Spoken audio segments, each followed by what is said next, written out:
একদিন গৌতম বুদ্ধ তার শিষ্যদের সঙ্গে গ্রাম থেকে শহরের পথে যাচ্ছেন। পথে তারা অত্যন্ত ক্লান্ত হয়ে পড়েন। বিশ্রাম নিতে গিয়ে বুদ্ধদেব একটি হ্রদের ধারে থামেন। তার তৃষ্ণা মেটাতে ওই হ্রদ থেকে জল নিয়ে আসতে এক শিষ্যকে অনুরোধ করেন। শিষ্য জল নিতে হ্রদের ধারে গিয়ে দেখেন সেখানে কয়েকজন জামা কাপড় কাচ্ছে। একটা মোষ গাড়ি সেখানে কাদা ধোয়ার জন্য থামলো। ফলে শিষ্য জল সংগ্রহ করার আগে হ্রদের জল নোংরা হয়ে যায়। ওই শিষ্য তখন ভাবেন যে এই নোংরা জল আমি কিভাবে আমার গুরুদেবের জন্য নিয়ে যাব। শিষ্য জল না নিয়ে ফিরে এসে গৌতম বুদ্ধকে সব জানান।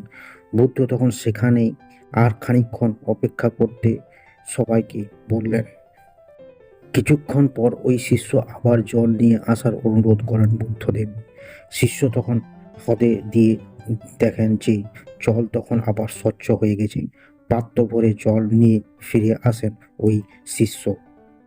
পরিষ্কার জল ভর্তি ওই পাত্র দেখে গৌতম বুদ্ধ বলেন, দেখলে কেমন সব নোংরা থিতিয়ে গিয়ে জল আবার পরিষ্কার হয়ে গেল।